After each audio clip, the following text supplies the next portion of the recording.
It's a given. If you're on a diet, you're more than likely looking at those calorie labels. But what if we told you the data you were reading was completely inaccurate? Turns out some foods have caloric values that can differ from the labels by as much as 50%. CBS 12's Juan Carlos Fanjul takes a closer look at what's causing these calorie discrepancies.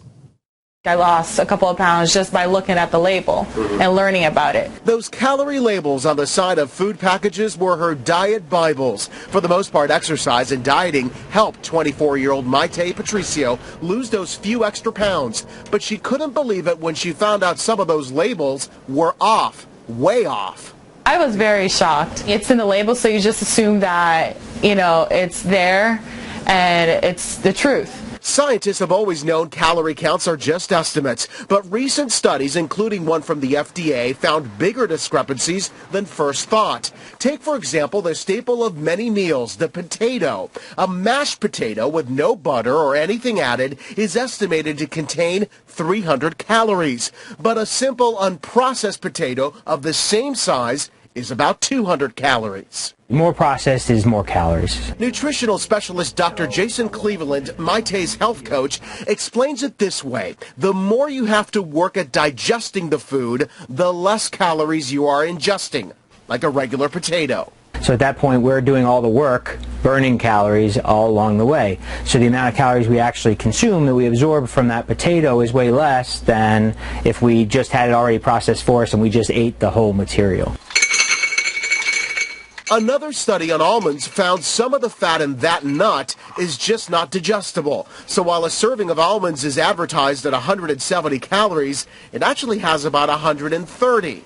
The study also points out how we pound, slice, mash, and perhaps even chew all have a factor on the actual calories your body takes in. Pureed carrots definitely have more calories than just a regular carrot stick. It's almost impossible to come up with a number for calories based on a certain food, especially if it's been processed. I think the shock is that we're finding out how big a difference it can make. Our current calorie system in this country is 100 years old, and recent studies like this one about calorie labels are prompting some people to call for an overhaul. Do you think there should be a change? Yeah, I think fundamentally we need to have it as perfect as it can be. While calories are still important, Dr. Cleveland says people should also pay attention to other items on food labels, such as serving size, fat percentage, as well as sodium levels.